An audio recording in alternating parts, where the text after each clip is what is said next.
Good afternoon and welcome to the latest edition of the Battlestar Galactica sci-fi franchise documentary. I'm delighted to be joined by the one and only Edward J. Olmos, who played the iconic character Admiral William Adama, Commander William Adama in Battlestar Galactica from 2004 to 2009, 74 episodes, 4 seasons. And I'll start off by asking you, Edward, does it almost feel like 2009 was the last season when the show started? Does it almost feel like it's been 10, 11 years now? Well, we finished in 2008, September of 2008. And I was, last night I had dinner with James Callis, who plays Baltar. And Baltar, then on Saturday, today is Wednesday, so on Saturday we're getting together at his house with Trisha Helfer, and James and myself. And we are still pretty well connected, to be honest with you, all of us.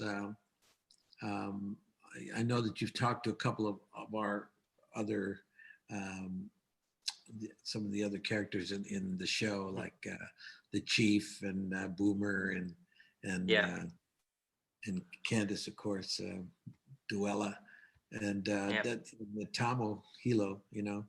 And I talk with all of them. I've been I've known them for 17 years now, and it's the only family of artists that I've kept in all my 50 plus years that I've been doing this. It was something that I couldn't quite put my finger on, but it was just completely, for I don't know what reason, was one of the most extraordinary experiences and the best usage of television I've ever been part of in my life, my career. And James, Grace told me you still sign off your emails to Admiral. Yeah, here we are, 2008. So it's been 12 years now and I'm still signing off as the Admiral. Yeah. I still say we all has been an integral part of my life. So I use it all the time. Whenever I'm doing anything, I'll say we all. It's and I suppose that go on. I suppose that Edward, in terms of Battlestar Galactica, we know the original sort of franchise that was out there in the 80s had Dirk Benedict and had Lauren Green playing your character, Colonel William Adama. First of all, when the project came around, the time was is it true to say that first of all, when you saw the pilot, you weren't sort of too keen on reading for it, but you were advised to read for it, and what you saw in terms of the script that you liked?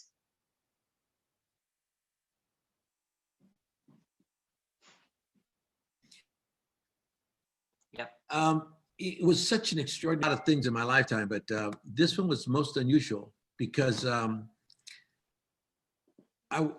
I was working with doing other stuff at the time, and when it came to me, I had done Battlestar Galactica, I had done Blade Runner, and it was a very, very extraordinary experience, and I didn't want to touch that genre again. They offered me the opportunity to be on Star Trek. And then I turned it down, and but my family read the script and said, you should read this one. And I said, oh really? And they go, yeah, you should read this one.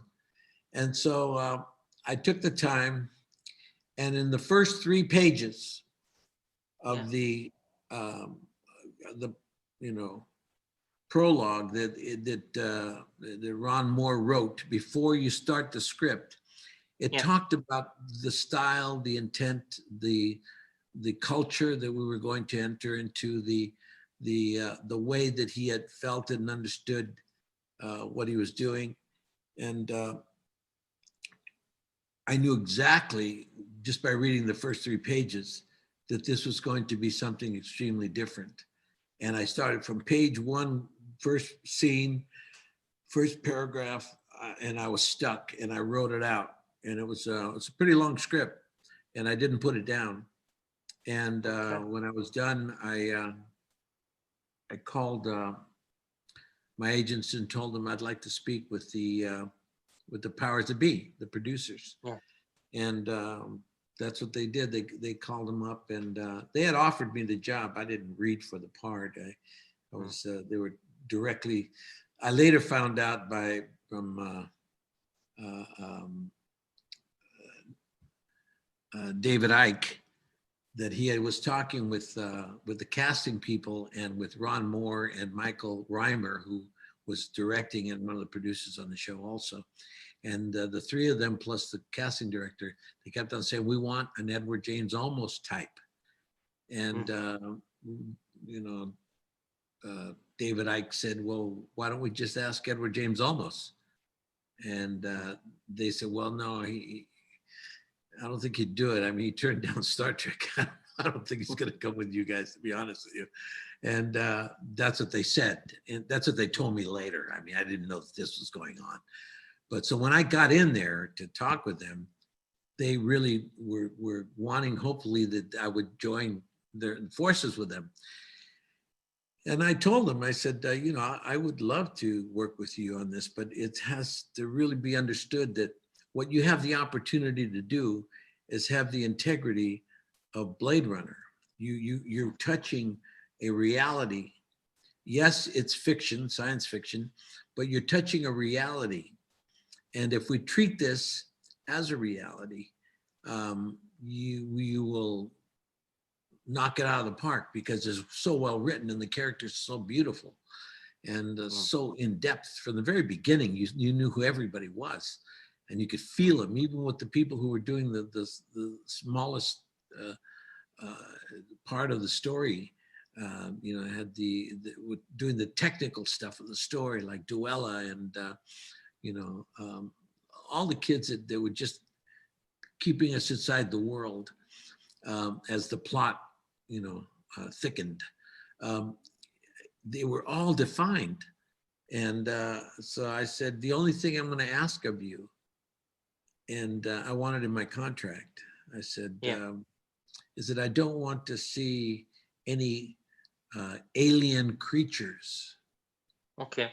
I don't want to get to a world and find myself involved in some, jellyfish or some kind of a four-eyed monster, or I don't want to do that. I really, I don't know. If anything like that happens, I'm going to put it in my contract, and I did. I will faint on camera. Okay. Then you're going to have to write that I had a heart attack and died. And so they knew that they really couldn't do that. And they promised me that they wouldn't. And I said, good. So when they got into it, and down the line, they introduced the hybrid, which was the woman in the tub, and the mind of the whole spirit and soul of the Cylons. And when they were afraid for me to see her, because they thought I was going to freak out. And I looked at it, I said, no, this is real. It's half human, half machine. I get that.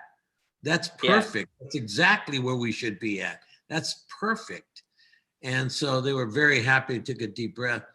So I was very proud of what they did. I think that they stayed true to the convictions of the story.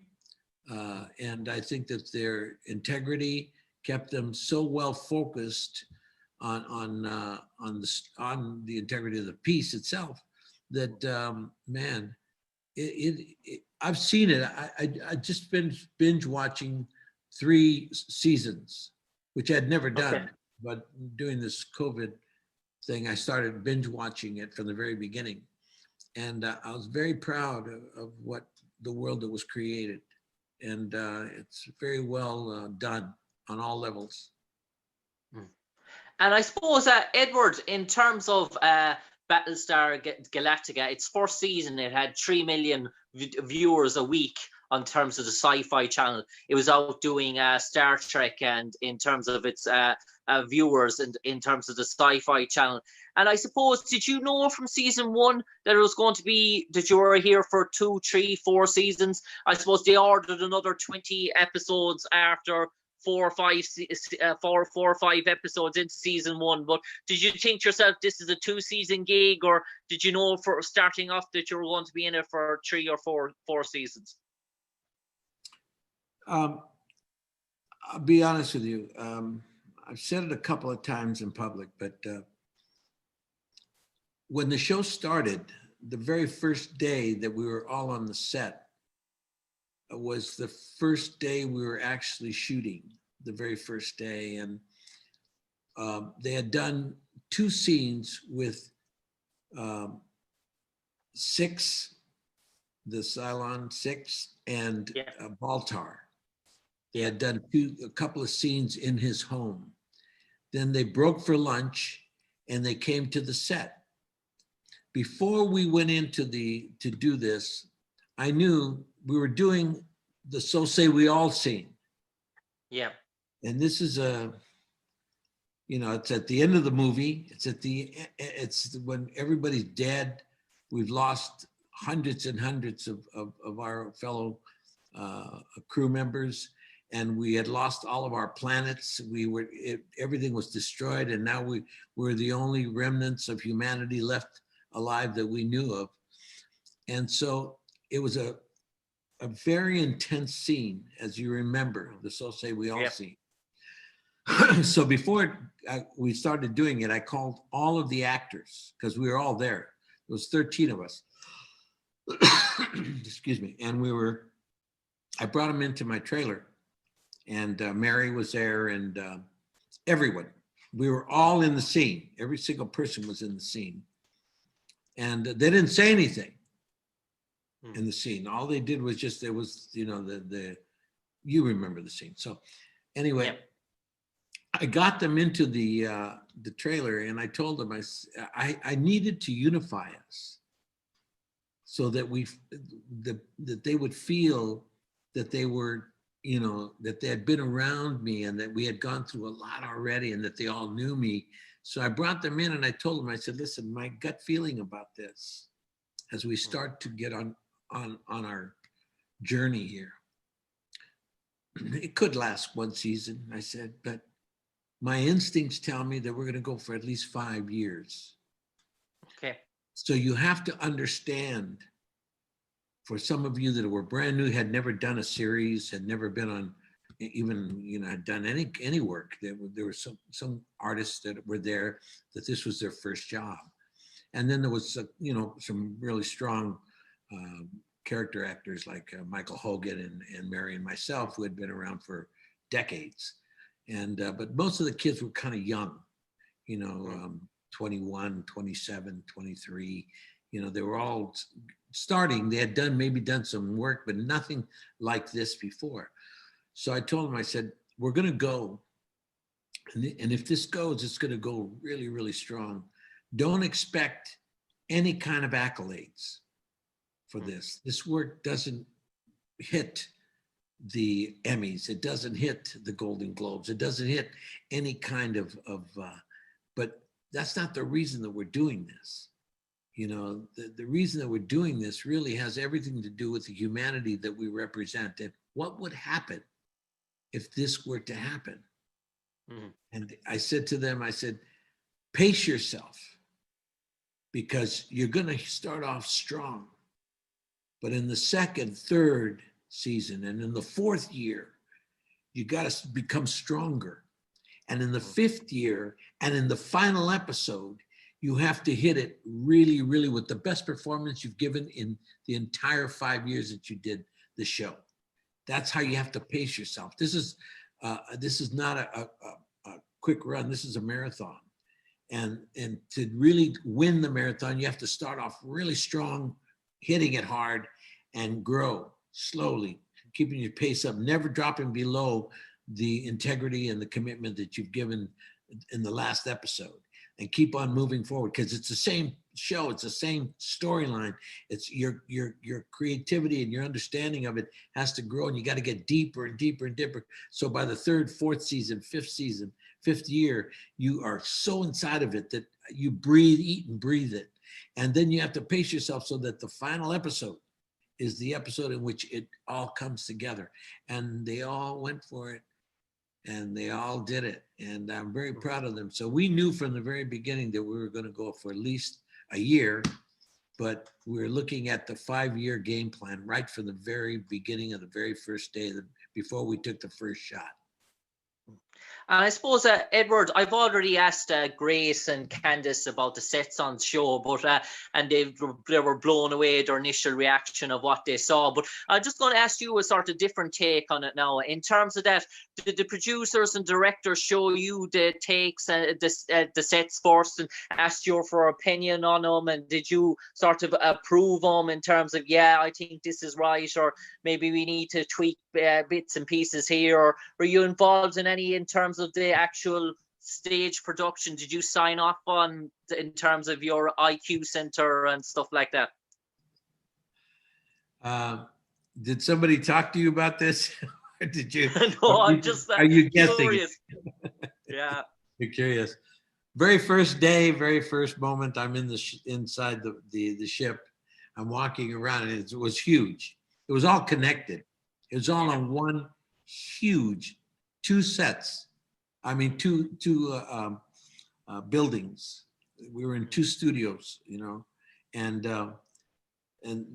we had both these huge buildings. They were airplane, you know, hangars. They were huge, and it was all laid out. So if you walked in to the set and you started to walk around, you'd get lost, because if you didn't know where you were going, you couldn't find your way out. Yeah, and so I imagine so. It was beautiful. It was just a dream come true, because it really put you inside of what we were doing all the way. So when I got to the very first day, I walked on and I started looking around, and I immediately, I called the production designer, and I said to him, I said, excuse me, man, and set decorator and the art director, the 3 of them. And I said, we got to do something about this. And they're going, yes. I go, it's too clean. Okay. It's much too clean. I want everything to look like it's been used for 50 years. Down everything. Make it look raggedy. Make it look like it deserves to go into a museum. You know, it's just, not one thing should be polished and looking great. It should all be just all used, everything be used. And they went crazy. They had to go crazy because everything was freshly painted. All the sets were freshly painted, everything was freshly painted, you know? And so I thought maybe somebody told you that I did that, but that's the very first moment I stepped on set. I said, you gotta bring it down, guys, come on. This thing is going into a museum, and it's going to have to look like, if it's so old, that it belongs in a museum. So come on, get it together, guys. Tone it down. And they went crazy. They started repainting everything, putting rust and you know, dark spots and like even in I did the 9th show, the 9th episode, Tie Me Up, Tie Me Down, and I said I want to have, and when I was doing the show, as a director now, not as the actor, but as the director, I said, I want scaffolds everywhere. Everywhere I move my camera, I want to see scaffolds. They go, scaffolds? I go, yeah, I want the ship to be under repair all the time. The full episode of Tie Me Up, Tie Me Down. Just every time the camera moves around, it's bumping into those scaffolds that you put alongside to paint walls and fix things and everything, just everywhere you look. And I used them. I used them in the scene. There was a great scene between the XO and his wife, Helen. Ellen and him do a scene on the scaffolds, which was monumental in scope. It's if you go back and see Tie Me Up, Tie Me Down, just see how we use the scaffolds. But basically, I did have a lot to say about everything that I could think of. They allowed me, I had creative control of my character, so it was a wonderful experience to be able to, I didn't have to change a word. I never had to ad lib or it was so well written. It was superb. Everybody knew what they were doing, and some of the, there's a lot of hands in this. This is not just one person. It's just, these are great writers, commanded by a great leader. Ron Moore was a brilliant executive producer, and he ran the writers' room, and he had done it for years in different shows. He wrote a lot of great material before he got onto our show, and he was brilliant, and he is brilliant. He's never stopped being as brilliant as he is. But I think that this is truly one of the best things he's ever written in his lifetime.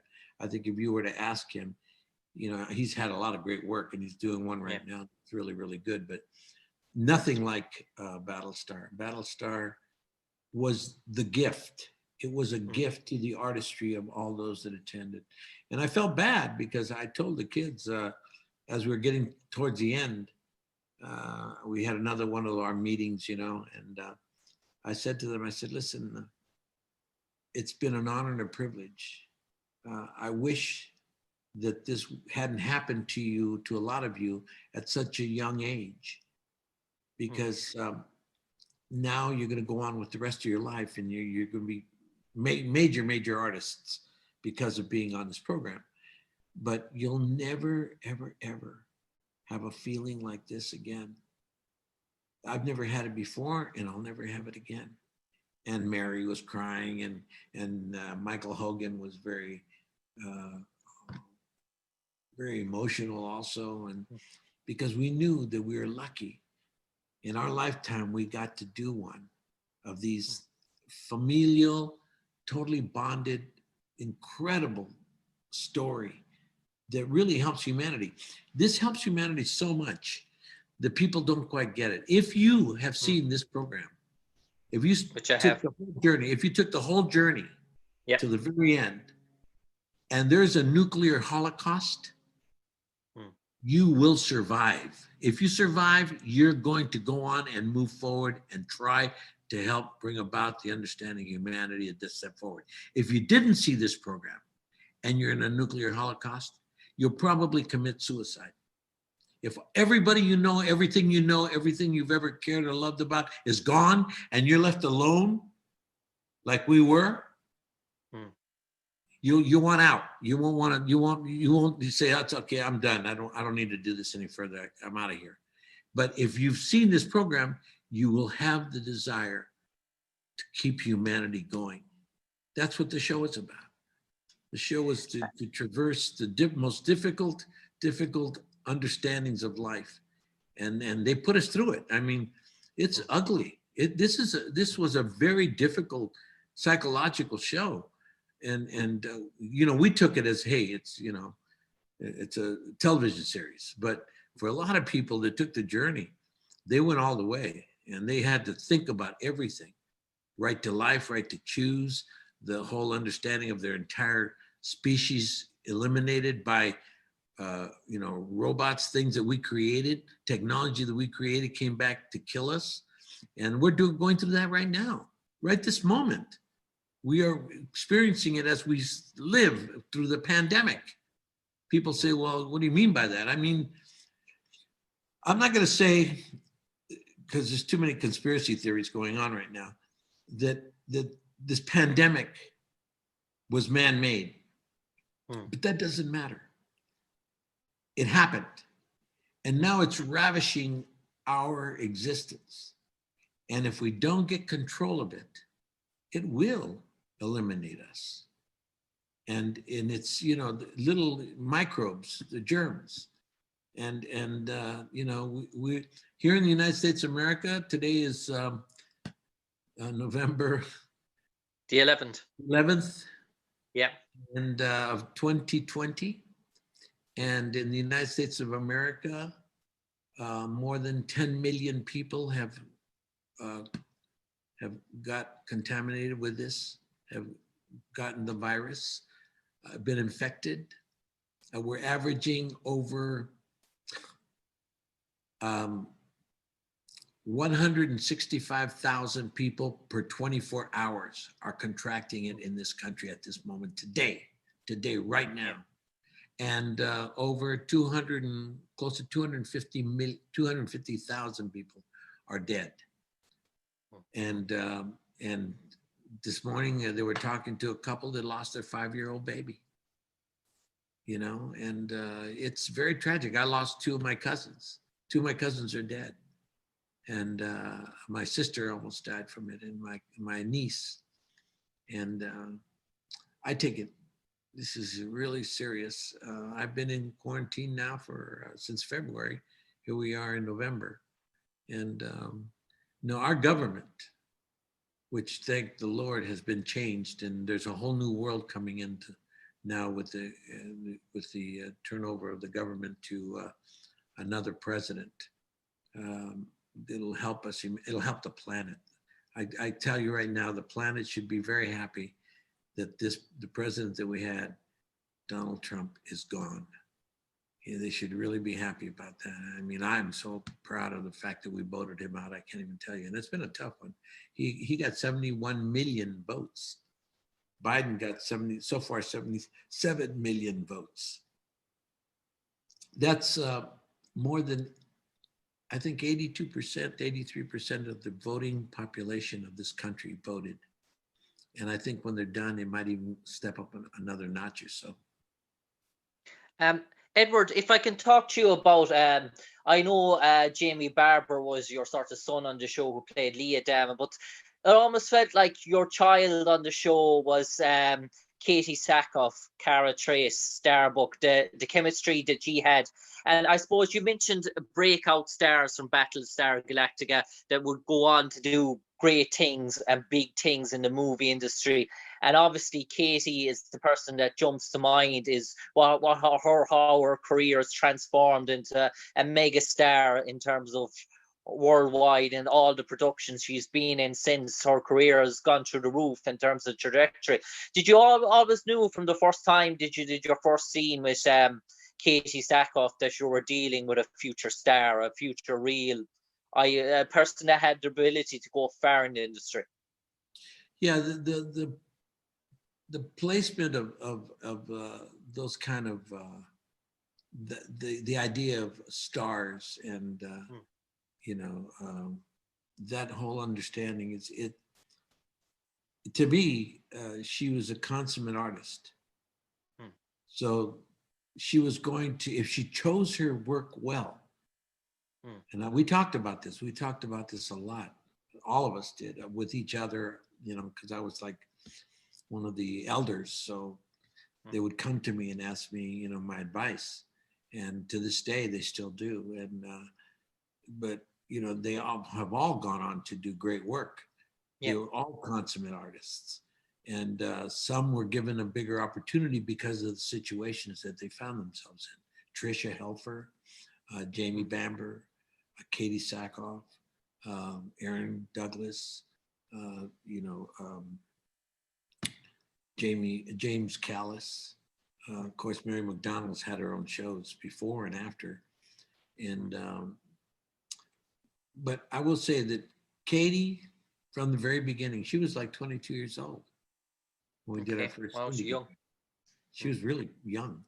And she hadn't really had a lot of experience. She had done quite a bit of work, but not anything like this. Nothing like this. And she was so ready. And she just locked in. And so did Tricia, and so did Duella, Candace. And, everybody, if you go back and you watch the show, everybody, there wasn't a false note in the production.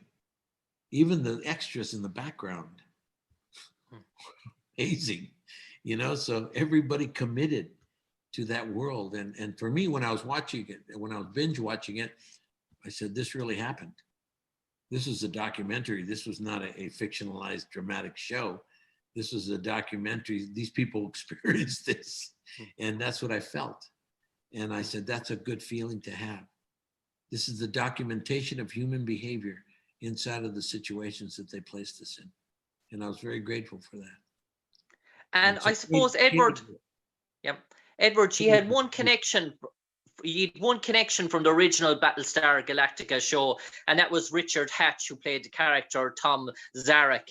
And he played Apollo in the original Battlestar Galactica. So obviously he had a remembrance of the franchise that he was involved with, that include Dirk Benedict, that include Lorne Greene, and he was coming in now playing a different character in this. Was that a call by the Ron Moore and the directors to have some link to the old Battlestar Galactica, and in terms of Richard and producing this new character for him, or how did that sort of come about? Obviously, because he obviously went in a different sort of a vibe with Battlestar Galactica compared to the previous version. Yeah, he was the biggest asset that we got, because he placed us in a different dimension because of the fact that he had done the original, and people loved the original. A lot of people, millions and millions of fans, had loved the original and wanted it to be brought back. And so when we brought it back, and he wasn't part of it, there was a lot of I remember the people, the comments that they would. We didn't have texting then. We didn't have, the social media was different in 2003. You know, we were doing. We had a little bit of podcasting and stuff like that, but we didn't have Instagram, and we didn't have any of those things yet. You know, and so. But there was a lot of discussion about the shows, the original versus this reimagining that they Ron Moore did. Ron was the one who wanted him. Okay. And I remember just getting the note that he was coming on board. And I said, wow, that's really interesting, because it's definitely going to be something to see if we can really make it feel honest and true. If he can come into this, not as Apollo, but come into this world as Tom Zarek, and he was brilliant. I think it's some of the best acting he's ever done, to be honest with you. It was really, really well done, and it helped the show because it made people who didn't like our show, because it was reimagined and it wasn't, you know, Starbuck was a girl, and you know, it was Dick and you know, everybody that belonged to that show was very coveted and loved. And so we had changed it. We changed it a lot. And so basically, a lot of people didn't like it, didn't like the show. I remember going out, the first time we went into public and we did a press conference, a big one. I told all of in front of the president of Sci-Fi at that time, that if they really loved the first episode, the first show, if that was their idea of the show to the fullest, I said, please do not watch this. It's going to hurt you. Don't watch it. When we're on and they start to put us up, grab the old show and watch that. Don't watch the new one, because it's going to hurt you. Because there's too many changes. There's too much. The world has changed. It's not the same. And so, and everybody in the press were going crazy. You're telling people not to watch you. I go, yeah, that's right. Millions of people that are going to watch it and throw up. You know, they're going to hate the show. But in essence, I think that people started to appreciate it. Even those that were diehard original Battlestar people ended up accepting us, not replacing the old one. But that they were capable of handling both shows, and they were happy that Tom was in it, you know. Yeah. That we had him in there. It was beautiful. I really was thankful that he got in. And I suppose, Edward, in terms of your career, so many success stories, so many iconic films, movies, TV series. I suppose, Battlestar Galactica sounds to you holds a dear place in your heart, a real sort of cornerstone. That character William Adama, it's almost feel like something. It's almost like be like a pet child to you in terms of the way you speak about it. Would it? I know you've such a blossoming career and you have a fondness to all your projects. Would this feature in your top 10 in terms of your work, your top 5 in terms of your work throughout the career? Would you hold it in that high esteem? Yes, I would, very much so. The character itself is one of a kind, and I'm very grateful that I had the opportunity to do it. It was an original character, one that had not been seen, and I don't know if there will ever be another one like it, because you got to remember, if you watch all the series, what I did is I gave it an arc that had not been seen before, because I was the hero. I was going to get us through the problems of life that we were dealt with, and I was going to be, I was the commander at that time, and then I became the admiral. But I wanted to hit the bottom. And so I did it. I made him an alcoholic. I made him a pill popper. He ended up becoming, just less than who he was. And people were like in shock that he was like he had lost it. He couldn't command anything anymore. It was over. The commander didn't make it. He wasn't making it psychologically. He'd become, less than who he was. And then he came back, and that trajectory of starting here, going up, and then coming slowly down through the years, and then hitting bottom. And when he lost his best friend, was a Cylon, and his XO was a Cylon, and his the woman, the girl, his daughter, killed his son, and it was too much, and he couldn't handle it, and you'd never seen that, and so Star Trek or Star Wars never had a character like that. The sci-fi had never had a character like that was really strong, the essence of hope, the driving force that completely becomes babbling idiot, throwing up on his own clothes in the bathroom, just sitting there throwing up and crying, and gone. He was gone. He couldn't take it anymore, and drinking and drugging, and and so people who were watching the show had to go through that. And that really is hard to do. Watching the show when a person that you trust and you really love, and you see them go and hit the bottom, you sit there and you can't believe it. What the heck's going to happen to this guy? My God, this is our, what's going on here? So, and the writers didn't know that it was going to go that deep. No one knew what I was doing. They weren't writing this into the script, the drinking and the pills, and then finally the deterioration to the point where I'm drunk and thrown to one side. That was what had happened to XO, Michael Hogan's character, my executive officer, who in turn, he was an alcoholic when the show starts. He had given up.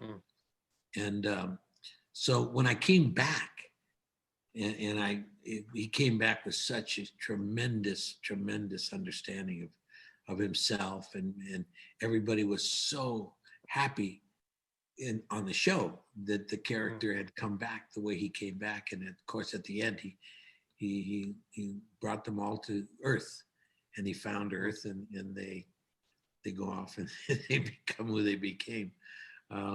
200,000 years ago. Boy, are we doing a lot of spoilers or what? But to me, it was I was very proud of this character. And yes, to me, it's the best usage of television. And I've done some really good shows. I've done, West Wing. I did Miami Vice. I've done American Family. I've done some major pieces of work in television that were very good, extremely good, but nothing like this. Like I said before, if you watch this show all the way through and you get to the end, you will be able to undergo the worst crisis of humankind, and that's the total annihilation of humanity. And still, if you make it, you'll have the strength to go on and make humanity come back. You won't let it die.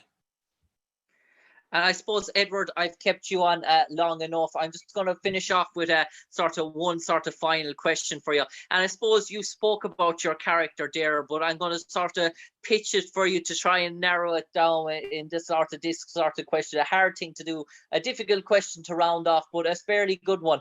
If someone put your character, Colonel William Adama, and they said there was a Battlestar Galactica dictionary, and they put the character and they wrote Admiral William Adama, and they left 2 blank sentences underneath it, and they asked you, Edward J. Olmos, to write those 2 sentences in terms of your portrayal of William Adama. What would you like those 2 sentences to read, to sum up? That there's only one race. Okay. The human race. And inside of that human race, there are many cultures. Okay. But there's only one race, and that's the human race. So say we all. So say we all. On that note, Edward J. Olmos, an absolute pleasure talking to you this evening to relive your memories of your time in Battlestar Galactica, a real cult classic sci-fi series, which has gained so much success back at the time, and even to this day, current generations shown all over the world, from Brazil to Argentina to Ireland to Germany to France to Mexico, still going strong, still many reruns, and no doubt that'll be the case for a long time in the future. Edward J. Olmos, an absolute pleasure, and we look forward to seeing when this current pandemic crisis is over, to see you in other projects and in other sort of bodies of work going forward into the 21st century in 2021. Edward, a pleasure. Thank you so much, and I hope that you'll invite me to your country one day. I would love to come. Cheers, Edward. Stay safe. Thank you.